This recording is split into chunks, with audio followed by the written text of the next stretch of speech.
আসসালামু আলাইকুম স্যার। তোমাকে এখন থেকে পড়াবে। বিস্কিট দাও না কেন?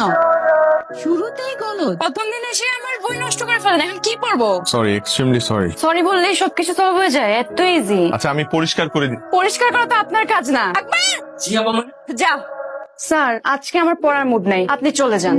স্যার কই? স্যার তো চলে গেছে। তারপরে চলে গেল? আমি তো পড়তেই বসলাম, পড়তে বসে দেখি স্যারের হাত পা কাঁপতেছে, ঘাম ঝরছে। তাই বলে না পড়িয়ে চলে যাবে? আপনি 6 মিনিট 37 সেকেন্ডস লেট। আপনার তো 5টায় আসার কথা। আসলে আমার এই ঘড়িটার ব্যাটারি নষ্ট হয়ে গেছে তো তাই। ঘড়ির সাথে লেট হওয়ার কানেকশন কি? না ঘড়ির সাথে লেট হওয়ার কোনো কানেকশন নেই, বাসের সাথে আছে। বাসে করে আসি তো ট্রাফিক জ্যাম ছিল। আপনার গাড়ি নেই?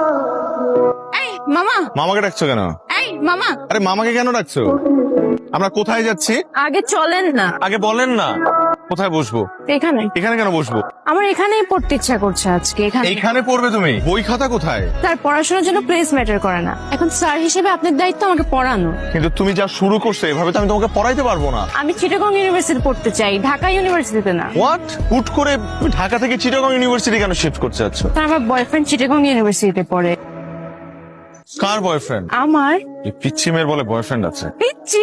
আমি পিচ্ছি না। না তুমি পিচ্ছি না, তোমার বয়ফ্রেন্ড পিচ্ছি। শোনো, তোমার এখন পড়াশোনা করার বয়স, প্রেম করার বয়স না। জেনজিরা পড়াশোনা আর প্রেম দুইটা একসাথেই মেনটেন করতে পারে।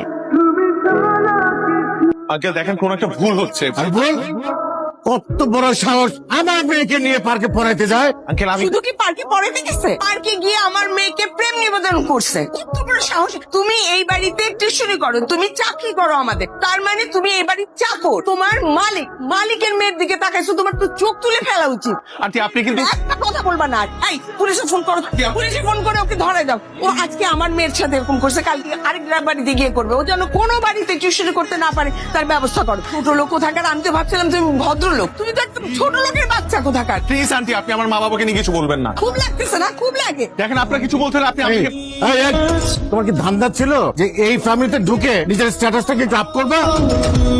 যাও গেছো ফাজিল কোথাকার। বসে আছে ছোট লোক কোথাকার। ধান্দা করছিল না যে এই ফ্যামিলিতে আইসা একটা স্ট্যাটাস উঠবা। শোনো, তোমার এখন পড়াশোনা করার বয়স, প্রেম করার বয়স না। জেনজিরা পড়াশোনা আর প্রেম দুইটা একসাথেই মেনটেন করতে পারে। যাও গেছো ফাজিল কোথাকার। আবার বসে আছে ছোট লোক কোথাকার। ধান্দা করছিল না যে এই ফ্যামিলিতে আইসা একটা স্ট্যাটাস উঠবা। আজকে আমার পড়ার মুড নাই, আপনি চলে যান। পড়ার মুড নাই? না স্যার, আসলে আমার বন্ধ রুমে পড়তে ভালো লাগে না, তাই আজকে নেচারের মাঝে আপনি আমাকে বায়োলজি পড়ান। আমার এখানেই পড়তে ইচ্ছা করছে আজকে। এইখানে পড়বে তুমি? হ্যাঁ।